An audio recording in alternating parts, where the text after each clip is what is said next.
자, 이제 총론의 마지막 부분, 이제 부동산의 특성인데, 자, 또 시험에 출제가 되는 세 번째 부분이 되겠습니다. 자, 이 토지 특성을 알고 있어야 여러분이 부동산 시장의 특성이라든지 또 이 평가의 부동산 가격의 특징 등을 알 수 있기 때문에 상당히 중요하죠. 그래서 매년 또 출제를 하고 있습니다. 작년 같은 경우에는요, 토지 특성 알면 두 문제를 풀 수 있었습니다. 그래서 상당히 중요한 용어입니다.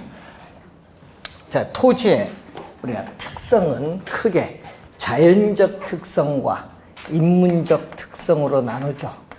그래서 이 토지의 이 자연적 특성이라는 것은 토지가 우리 오늘 우리가 시간에 배울 때 자연적으로 주어져 있는 물건이죠. 토지는 인간의 노동의 힘이 작용함이 없이 자연적으로 주어져 있는 물건 그 자체, 자연물 그 자체 가지고 있는 특성이 바로 자연적 특성입니다. 인간이 개입을 하지 않죠. 그래서 자연적 특성에 보시면은 우선은 이 부동성이라는 용어가 있고 또 부증성이라는 용어가 있습니다. 자, 그리고 영속성, 그리고 개별성, 그다음에 인접성이 있습니다. 자, 여기서 여러분이 우리가 뭐 암기하실 때 뭐 부부 영개인이라고 많이 암기하시는데 문제는 이 내용이 나오는 것이 아니라 이 각 특성에서 파생되는 특징을 연결해서 출제를 합니다. 그래서 파생되는 특징을 잘 알아두셔야 되는데 시험은요, 우선 4개 용어가 중요해요. 이 4개 용어를 가지고 문제를 우선 2년 전에도 출제했고 우선 부증성이 또 작년 시험, 재작년 2년 연속 정답 지문, 그리고 또 그 전에 2년 연속 영속성이 정답 지문이죠. 그래서 시험 문제는 이 4가지 특성을 잘 공부를 좀 해두셔야 되는데, 자, 부동성이죠. 자, 움직이지 않는 특성이다. 토지의 지리적 위치 그 자체는 고정되어 있기 때문에 이동시킬 수 없다. 이동시킬 수 없다. 비이동성이죠. 자, 동사는 움직이는 물건, TV, 세탁기는 이동시킬 수 있기 때문에 부동산과 동산을 구별하는 근거가 된다. 우선은 부동성은 부동산과 동산을 구별하는 근거가 됩니다. 자, 그리고 또 우리는 부동산은 어떻게 돼요? 법률적 측면에서의 공시 방법으로서 등기를 하고, 동산은 점유죠. 점유. 공시 방법을 달리하는 근거가 되죠. 자, 시험 문제는 또 이 지문을 또 제일 많이 출제를 하죠. 국지화란 용어, 국지적, 뭐 지역 시장 뭐 많이 나오는데 부동산 활동 및 부동산 형상을 국지화시킨다. 어떻게 돼요? 토지가 속해 있는 지역 범위 안으로 국한시킨다는 얘기죠. 그러니까 여러분 어떤 지역이 있잖아요. 그럼 이 지역이 주어지면은, 자, A라는 지역이 있으면 이 지역 안으로 국한시킨다 얘기예요. 예? 자, 그 내용이 바로 국지화, 지역 내로 국한시킨다. 자, 우선 국지화가 또 중요하고, 그러면은 이 부동산 가격 형성에 이 지역이 영향을 줘요. 그러면 왜 영향을 주느냐? 분석을 해야 돼. 그래서 무슨 분석을 해야겠죠? 또 지역 분석을 해야 돼. 부동산 가치에 직접적으로 영향을 미치는 지역 요인에 대한 분석을 해야 되겠죠. 그래서 지역 분석의 필요성이 나타난다. 자, 지역 분석의 필요성이 나타나고요. 자, 또 위치가 고정되어 있기 때문에 오늘 1교시 배울 때 각종 부동산 거래세 자료를 수집해서 책상 위에서 이런 분석하는 것을 전문용어로 정보활동, 정보활동도 있고 분석된 자료를 또 부동산이 위치해 있는 또 어디로 가야 돼? 현장에 또 임해서 행하는 임장활동. 그래서 부동산 활동을 정보활동과 또 임장활동으로 만든다는 것. 임장활동은 부동산과 관련이 있다. 꼭 기억해 두시고, 또 시험 문제 최근에 많이 출제되는 게 뭐죠? 외부 효과라는 용어가 많이 나오죠. 자, 외부 효과라는 용어가 많이 나오는데, 자, 부동산은 위치가 고정되어 있기 때문에 부동산을 둘러싼 외부적인 환경 조건에 영향을 받아요. 영향을 받아서 부동산 가격이 오르면 정의 외부 효과, 또 외부 환경에 영향을 받아서 오히려 부동산 가격이 하락을 하면 뭐죠? 부의 외부 효과가 발생하죠. 자, 예를 들어서 여러분 대규모 생태공원이 조성되면은 그 영향을 받아서 부동산 가격은 쾌적성이 높아지기 때문에 가격은 상승하죠. 이건 정의 외부 효과예요. 자, 쓰레기 매립장이 들어서면서 주변 부동산 가격은 하락을 하는 것은 뭐죠? 부의 외부 효과가 발생해요. 자, 그러한 외부 효과는 사례가 아까처럼 사례가 주어져서 출제를 하기도 하고, 또 외부 효과는 뭐와 관련이 있죠? 부동성과 관련이 있다라는 거. 자, 이거 시험에 자주 출제되는 겁니다. 외부 효과죠. 자, 나중에 정책 이론 배우면요, 좀 자세하게 이제 더 설명하는데, 하여튼 외부 효과가 있고, 또 무슨 시장이죠? 추상적 시장. 여러분, 토지를 거래하면 토지의 권리나 뭐가 거래되죠? 이익. 권리나 이익이 거래되는 관념적이고 우리가 공간적 의미인 뭐를 형성한다? 추상적 시장을 형성한다. 여러분, 토지를 거래하면 토지를 들고 이동할 수 없으니까 토지상의 권리를 나타내는 증서가 왔다 갔다 하는 것. 이런 시장을 무슨 시장? 추상적 시장. 주식시장도 추상적 시장. 외환이 거래되는 외환시장도 추상적 시장입니다. 추상적 시장을 형성을 하고, 또 중앙정부나 지방자치단체의 제도적 규제의 대상이 되기가 쉽기 때문에 토지관계법규도 복잡하고, 또 위치가 고정되어 있기 때문에 부동산 유통기구로서 중개업을 제도화하는 근거가 되고, 또 2년 전에 출제했었죠. 뭐를 출제했냐면은 지방자치단체에 있어서의 조세 수입의 근거가 되죠. 지방세인 뭐 예를 들어서 재산세 같은 조세 수입의 근거가 되기도 합니다. 뭐 특징들이 많죠. 뭐 우리가 요거 외에도 여러분, 위치가 유리한가 불리한가? 우리는 토지 가격을 뭐 한다? 위치 가격. 위치에 따라 가격이 달라져요. 토지 가격을 또 위치 가격화하게 돼요. 여러분, 전쟁이나 혁명, 폭동 등의 사회적 혼란이 심하면요, 부동산을 소유해서 도망 못 가잖아요. 이동할 수 없으니까. 부동산 소유욕보다 뭐가 많아요? 달러나 금 이런 걸 가지고 도망가야 되니까 이 동산 소유욕이 강하게 나타나죠. 그래서 부동산 활동과 동산 활동이 반대, 상반된 활동으로 나타나기도 한다. 사회적 혼란이 뭐 할 경우? 심할 경우에는. 자, 하여튼 시험에 제일 많이 출제가 되는 용어죠. 뭐가 제일 많이 나오겠어요? 국지화, 임장활동, 외부효과. 이것은 시험에 제일 자주 출제되는 지문입니다. 이 부동성에서. 자, 지금 2년 연속 출제 정답 묻은 게 뭐죠? 부증성. 자, 부증성인데, 자, 일반 상품은 토지에, 일반 상품은 생산비를 투입을 하면 생산량이 늘어나는데, 토지에는 생산비를 투입을 해도 생산량을 늘릴 수가 없어요. 자, 토지에 생산비를 투입을 해도 자연적으로 주어진 토지의 절대량 면적은 결코 증가시킬 수 없다. 비생산, 생산이 안 돼요. 면적에 뭐가 나온다? 유한성이 나타나죠. 면적이 유한하다. 자, 우선은 이 비생산성으로 인해서 우리는 생산비 법칙이 적용되지 않아요. 왜? 생산비를 투입을 하면 생산량이 늘어나야 되는데 늘어나지 못하니까 생산비 법칙이 적용되지 않는다는 것은 엄격한 의미에서의 토지의 생산 공급은 안 된다.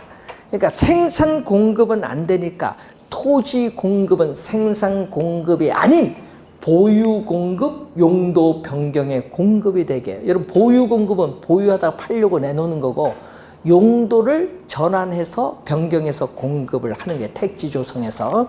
그래서 여러분 생산 공급이 아니라는 걸 주의 좀 해두시고 또 면적이 뭐다? 유한하기 때문에 자 토지 원래도 출제했는데 토지를 소유하고자 하는 욕망은 무한해요. 여기 출제했잖아요.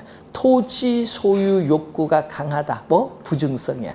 토지를 소유하고자 하는 욕망은 무한한데 그 무한한 욕망을 충족시켜줄 토지 자원은 뭐다? 유한할 것을 우린 전문용어로 뭐라고 하죠? 희소성이야. 이 희소성. 이러한 희소성이 시간이 경과함에 따라 점점 뭐가 돼? 가중될 수밖에 없다. 왜? 인구가 계속 증가하니까. 가중될 수밖에 없다. 자, 그리고 28회 시험과 23회 시험에 나온 용어죠. 최유효용. 자, 유한하기 때문에 한정된 토지를 어떻게 효율적으로 이용해야 최대의 수익을 올릴 수 있느냐. 최유효용에 뭐가 되죠? 근거가 되고 또 유한하기 때문에 토지의 대다수의 사람을 위한 공공복리적 차원에서 토지 또 공개념에 또 뭐가 된다? 근거가 되죠. 유한하기 때문에. 자, 또 시험에 우리가 많이 출제가 되는 것을 보면은 이 물리적 공급이라는 용어가 있어요. 여러분 자연적으로 주어진 지표의 총량이 물리적 공급이에요. 자, 물리적 공급이라는 건 이런 의미겠죠. 자, 물리적 공급은 자, 우리 다음 주에 배울 텐데 토지 가격이 Y축이고 토지 공급량은 X축입니다. 다음 주에 또 배웁니다. 토지 공급이 고정되어 있어요. 물리적 공급은 고정돼서 변화가 없다. 공급을 S로 표현하는데 자, 토지의 공급 곡선이 여기 다음 주 또 배우는 용어입니다. 완전 비탄력적이라고 해요. 완전 비탄력적인 공급 곡선을 가질 때 완전 비탄력적일 때는 공급 곡선의 형태가 수직선이야. 수직선은 공급이 고정되어 있다는 거예요. 이것을 우린 전문 용어로 토지에 뭐라고 하냐면은 물리적 공급이라고 해요. 토지의 물리적 공급. 자, 물리적 공급은 토지의 특성 중 뭐에서 나타난다? 부증성에서 나타나요. 물리적 공급은 고정되어 있기 때문에 수요가 많고 적음에 따라 가격이 달라져요. 공급이 고정되다 보니까. 그래서 우리는 시장에서 토지에 대한 균형 가격이 자연스럽게 형성되지 않는다. 균형 가격 형성이 곤란하기 때문에 감정평가사에서 인위적으로 균형 가격을 구할 필요가 있어요. 예? 우선 균형 가격 형성이 곤란하다는 것. 자, 그래서 물리적 측면에서의 토지량은 고정됐기 때문에 증가를 시켜줄 수 없다. 자, 물리적 측면에서의 토지량은 증가시켜줄 수 없다. 왜? 고정돼서 변화가 없어요. 자연적으로 주어진 지표의 총량은 변화가 없습니다. 그런데 이 물리적 공급 중에서 이런 바다 밑에 있는 토지, 산 이용 못하죠? 그럼 이 물리적 공급 중에서 이렇게 인간이 이용할 수 있는 부분의 토지는 이것밖에 없어요. 이것을 우리 뭐라고 하죠? 경제적 또는 뭐라고 한다? 용도적 공급이라고 해. 경제적, 용도적 공급은 용도의 다양성에서 나타나요. 자, 용도의 다양성, 토지 용도가 다양을 하기 때문에 용도에 뭐를 가져오죠? 전환. 자, 예를 들어서 여러분 임야를 택지로 조성해 용도의 전환을 통해서 임야를 택지로 조성해서 농지나 택지 양을 증가시킬 수도 있고 또 뭐를 통해서 간척, 개발을 통해서 또 농지나 택지 양을 증가시킬 수 있고 또 공유, 수면을 매립을 해서 농지나 택지 양을 또 증가시킬 수 있거든요. 그런데 문제는 인간이 이용할 수 없었던 토지를 이래 택지 조성, 간척 개발, 공유, 수면 매립을 통해서 인간이 이용할 수 있는 부분의 토지를 이렇게 늘려줄 수는 있어요. 늘려줄 수는 있지만 뭐는 변화가 없죠? 물리적인 토지 양은 변화가 없다는 거. 그걸 꼭 염두에 두시고, 그래서 이 경제적, 용도적 측면에서의 토지 양은 증가시킬 수 있다, 없다? 있죠. 요거 주의해야 됩니다. 여러분 2년 전 28회도 정답이고요. 시험에 정답 많이 묻거든요. 자, 11회 시험, 23회 시험, 28회 시험 전부 정답으로 물어요. 정답 지문으로, 물리적 공급, 경제적 공급은요, 정답 지문으로 많이 묻는 용어입니다.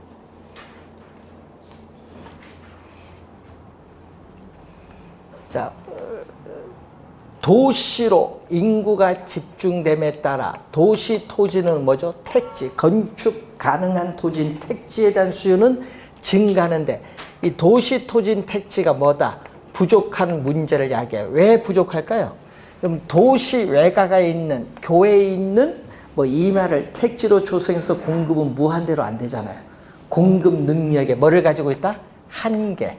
택지 공급 능력이 뭐가 된다? 한계가 있어요. 그러니까 도시 토지가 부족해지는 문제를 야기하거든요. 야기하면은 공급은 한계가 있기 때문에 뭐가 경쟁해요?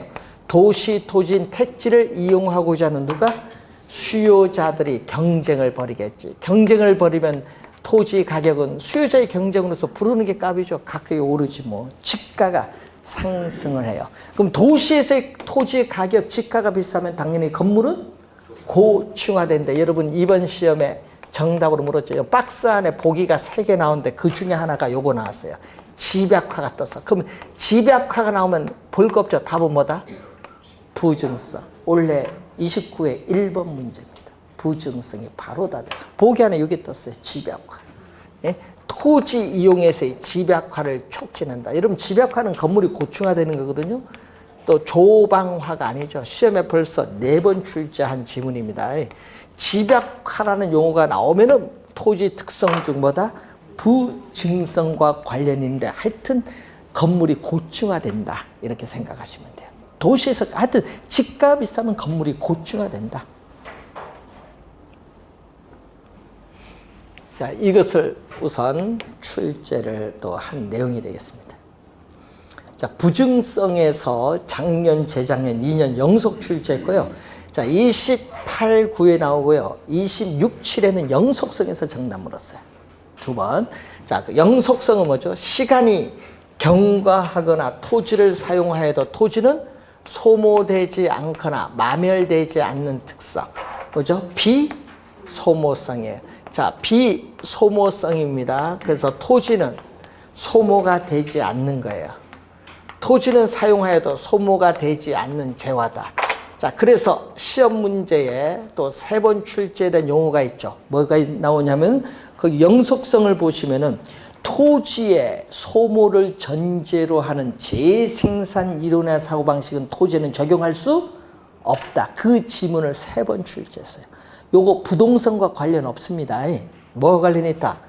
영속성. 왜? 비소모적 재화. 또 시험 문제 또 우리가 24회 시험에도 나오고 우리가 6회로 나온 게 요거죠. 물리적 측면에서 토지의 감가상각이론은 적용할 수 없다.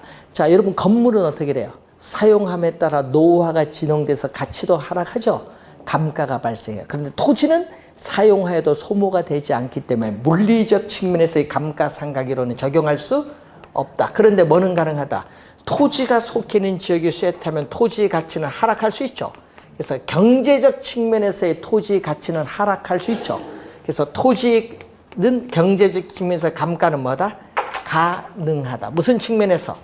경제적 측면에서의 감가는 가능하다는 점. 물리적 측면에서 감가는 안 되는데 토지가 속해 있는 지역이 쇠퇴하면 그 지역이 쇠퇴하니까 토지 가격도 하락을 한다. 경제적 감가는 가능하고 또 비소모적 재화이기 때문에 가치에 소모가 없어요. 사용함에 따라 소모가 되지 않죠. 그래서 뭐가 우수하다? 가치에 보존력이 우수하겠다. 가치에 보존력이 우수하기 때문에 토지 상품에 대한 투자자의 선호도가 높아요. 그리고 부동산 관리의 중요성이 또 나타나는 게 바로 영속성입니다. 자, 시험에 여기서 지문이 좀 많이 나오죠. 그런데 또 영속성에서는 또 어떤 게 있어요? 영속성에서는요, 소유이익이 있어요. 여러분, 토지를 소유함으로써 얻는 이익. 뭐죠? 이건 지가 상승에 따른 이익이고, 또 토지 소유자가 토지를 본인이 이용함으로써 얻는 이익이 있거든요. 이 두 개가 분리가 가능해요. 분리가 가능하기 때문에 토지 소유자 본인이 토지를 이용 안 해요. 이용 안 해서 빌려줘. 다른 사람으로 하여금 이용토록 할 수 있거든요.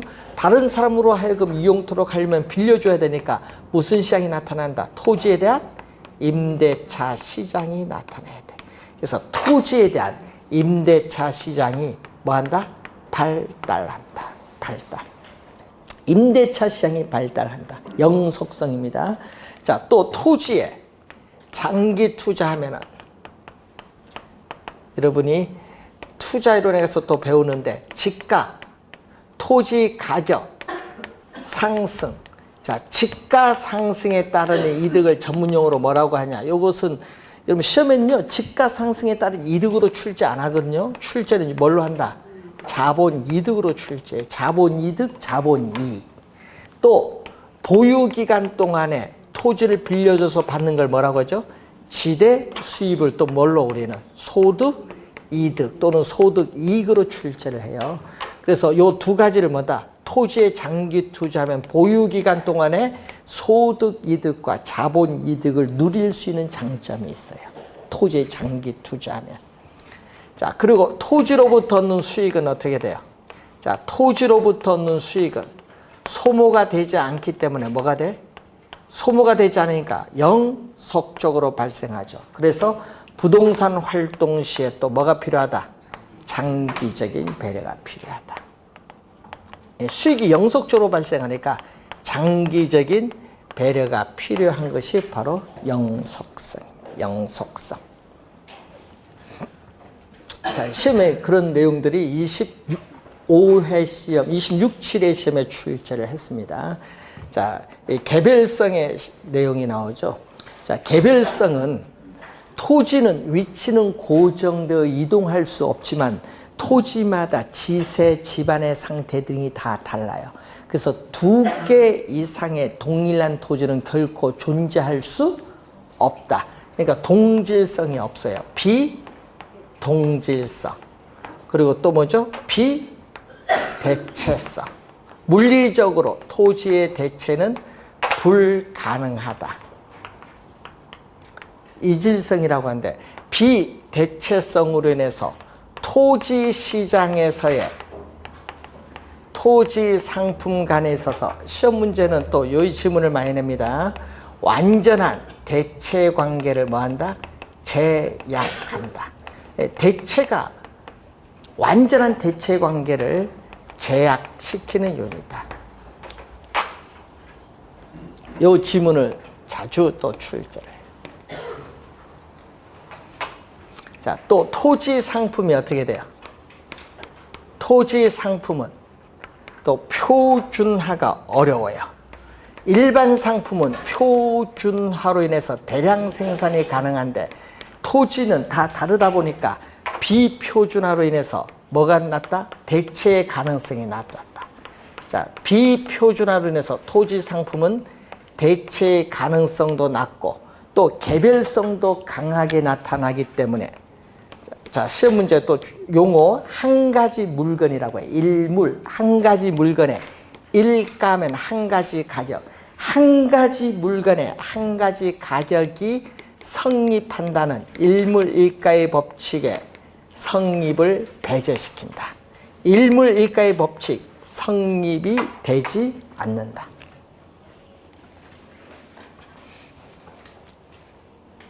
개별성의 특성이죠. 자, 여러분 2월 말에 우리 표준지 공시지가를 발표한다고 했는데 표준지가 개별성의 특성으로 선정이 곤란해요. 그래서 우리나라는 50만 필지만 선정하는데 표준지 선정이 곤란하기 때문에 토지의 가치를 추계하는 데 있어서 객관화가 상당히 어려워요. 그래서 뭐가 필요해요? 전문가가 필요해요. 감정 평가사에서 토지 가치를 우리는 평가하는 데 있어서 필연성이 나타나는 겁니다. 자, 그리고 부동산 활동 및 부동산 형상을 개별화시켜요. 개별화시키기 때문에 부동산학 원리 도출 그리고 공통적 이론 전개가 어렵습니다. 개별화시켜 다 다르다 보니까. 자, 그래서 여러분 토지 간 비교가 어렵거든요. 그래서 개별성의 특성으로 인해서 토지 간 비교도 어렵지만요. 또 토지 가격이나 수익 등을 뭐 한다? 개별화시켜요. 다 다르다는 얘기죠.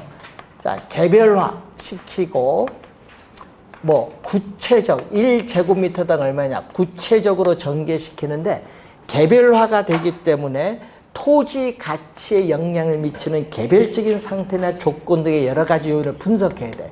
이걸 뭐라고 하죠? 개별 분석.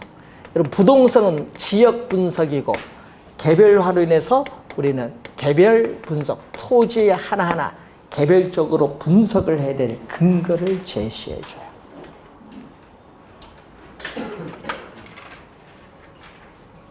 토지가 다 다르죠. 그래서 하나하나의 부동산을 독점화시킨다. 이 개개의 부동산을 또 뭘 간다? 독점화.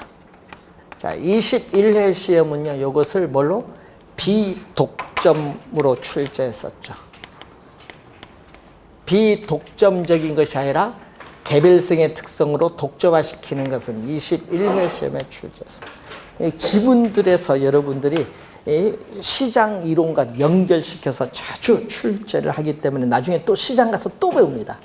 그때 되면은 약간 여기다가 덧붙여서 어떤 내용들이 더 첨가해서 나오는가 한번 보시면 되겠고, 자, 48페이지 보시면 인접성, 연결성이 나오죠. 자, 토지는 위치가 고정되어 이동할 수 없죠. 그 옆에 토지와 계속 인접, 연결되어 있어요. 그래서 이것은 부동성에 포함시켜서 생각을 해버리기 때문에 출제를 하지 않습니다. 그래서 여러분 네 가지만 잘 공부하면 되겠죠. 부동성, 부증성, 영속성, 개별성 이 네 가지를 잘 공부해두고 또 인문적 특성에서 출제를 많이 하는 게 용도의 다양성이 또 출제를 많이 합니다. 자, 토지가 있어요. 이 토지에 누가 결합하면 인간이 결합해요. 토지와 인간의 관계에 있어서 인간이 토지에 인위적으로 부여해준 특성을 인문적 특성이라고 하는데, 이 인문적 특성은 앞에서 설명한 자연적 특성이 가지는 제약을 어느 정도 완화를 시켜줘요. 인간이 개입을 함으로써 완화시켜주는 특성인데, 여기에서 시험 문제는 뭐를 많이 출제하죠? 요거죠. 용도의 다양성. 여러분 선풍기 용도는 뭐가 돼요? 선풍기 용도 시원하는 게 하나밖에 없잖아요. 용도의 한계성을 가져요. 그렇지만은 토지는 용도가 다양해요. 주어진 토지에 주거용, 상업용, 공업용, 학교용, 종교용 다양한 용도로 제공해 줄 수 있는 특성이야. 그러면 그 다양한 용도 중에서 어떤 용도로 이용해 그 토지를 효율적으로 이용하면서 최대 수익을 올릴 수 있느냐. 이걸 전문용어로 최유효율. 이 지문을 제일 많이 출제해요. 예? 그럼 용도의 다양성에서 출제는 요겁니다. 요게 어떻게 돼요? 제일 많이 출제하는 거. 출제 위원들은요 항상 키워드를 출제합니다. 그리고 주어진 부지, 땅은 고정됐잖아. 그럼 그 주어진 부지에 어떤 용도가 적합한가? 이걸 뭐죠? 주어진 부지에 어떤 용도가 적합한가를 결정해 주는 걸 적지론이라 해. 주어진 토지에 어떠한 용도가 그 토지에 가장 적합한가 결정해 주는 적지론의 근거가 되고, 자, 주거용, 상업용 가격이 다르죠. 자, 용도마다 가격이 달라요. 그래서 가격, 다원설의 논리적 근거도 제시해주고, 주거용에서 상업용으로 용도를 전환시켜 줄 수도 있어요. 또는 공업용에서 주거용으로 용도가 전환되기도 해요. 또 주상복합 건물처럼 2개 이상의 용도가 병존할 수도 있어요. 또 2개 이상의 용도가 또 경합할 수도 있어요. 어떤 용도를 이용할 거냐. 그래서 용도의 전환, 병존, 경합을 가능하게 하고, 또 아까 앞에서 배우셨던 토지용에서 후보지에서의 용도의 전환, 이행지에서의 용도의 이행, 전환과 이행을 가능케 한다. 뭐가? 용도의 다양성이. 자, 용도의 다양성을 지원해줘요. 자, 용도의 다양성을 지원해주고 또 최유효용을 또 간접적으로 지원해주는 특성이 바로 뭐죠? 병합, 분할의 가능성 또는 합병, 분할의 가능성이죠. 자, 토지 이용 주체의 이용 목적. 어떤 목적이냐? 토지 이용 주체 이용 목적 용도에 따라서 토지를 자유로이 합병할 수 있어요. 주어진 필지를 인접 필지로 합병할 수도 있고 주어진 필지를 분할할 수 있는 특성이에요. 그래서 합병 분할하면 토지 가치가 증가할 수도 있고 감소할 수도 있고요. 근데 합병 분할을 하면 정상적인 토지 가격이 아니에요. 정상적인 토지 가격이 아니라 합병 분할을 전제로 한 가격. 가치가 오를 수도 있고 내릴 수도 있으니까 합병을 분할을 전제로 한 가격이 전문용어로 거기 뭐라고 나와 있죠? 한정 가격이라고 해. 합병 분할을 전제로 해서 나타나는 가격. 이 한정 가격이 존재를 해요. 자, 토지는 지리적 위치는 고정되어 있지만은 토지를 둘러싼 사회적 환경 요인, 경제적 환경 요인, 행정적 환경 요인이 변함에 따라 토지의 가치는 달라질 수 있다. 이것을 뭐죠? 우리는 사회적, 경제적, 행정적 위치의 가변성이라는 용어를 사용합니다. 자, 여러분이 사회적 환경 요인 변하는 것 대표적으로 공장이 이전한다. 어떤 지역에 대학교나 대학병원이 들어선다. 예? 또는 대규모 생태공원이 조성된다. 이런 건 사회적 환경 요인이 변하는 것. 자, 그리고 경제적 있죠. 여러분 고용이라든지 임금 등의 상태. 또 요즘 3차, 4차 얘기 많이 나오죠. 산업 구조의 변화, 기술 혁신의 변화.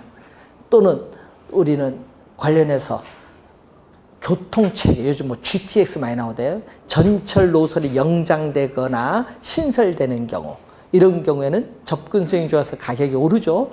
그래서 이러한 교통체계의 신설이나 확장, 이런 것은 다 경제적 위치 가변성. 행정적 위치 가변성, 요즘 뉴스 많이 나오는 개발 제한 구역이 해제되면은 개발로 인한 가격이 뭐한다? 상승하죠. 이런 행정적 위치 가변성. 또 세금과 관련된 제도 있죠. 제도. 그걸 세제라고 하잖아요. 세금과 관련된 제도를 세제. 이 세제 등의 상태가 변화를 하면은 행정적 위치 가변성이 나타나는 겁니다.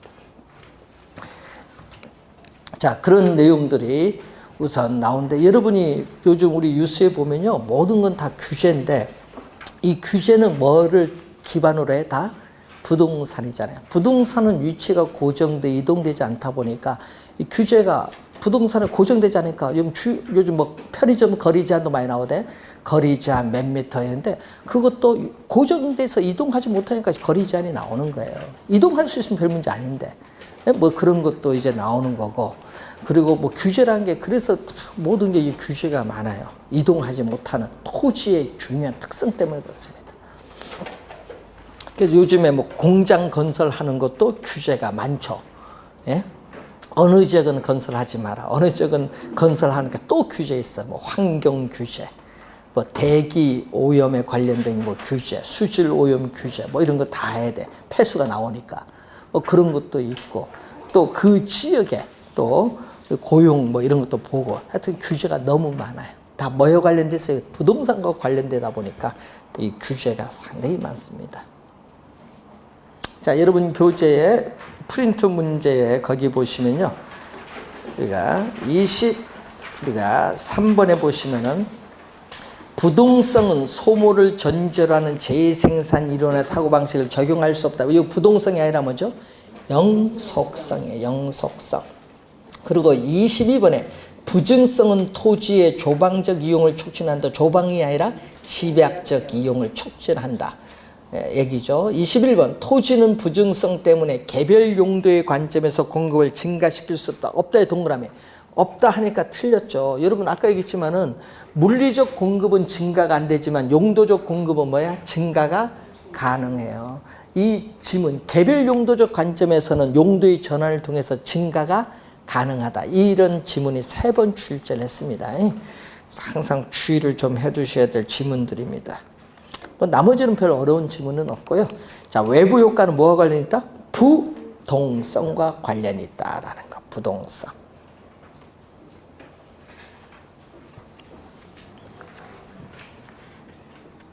자, 여러분 오늘 배운 내용은요, 우리 부동산학의 기초 이론 총론입니다. 이 세 문제 출제 30회 시험에 예상되는데, 자, 여러분이 공부할 때, 나는 진짜 이제 시간도 없다 하면 뭐 어쩔 수 없어. 별표 3개만 하시면 되지. 시간 영 없으면. 그래서 그걸 첫 번 듣고 이해가 되진 않습니다. 그래서 여러분 2-3번 정도 교재를 보고 이제 예습은 못해도 이제 복습을 하는 게 좋습니다. 기억에 오래 남습니다. 그리고 여러분 필기에 너무 신경 쓰지 마시고요.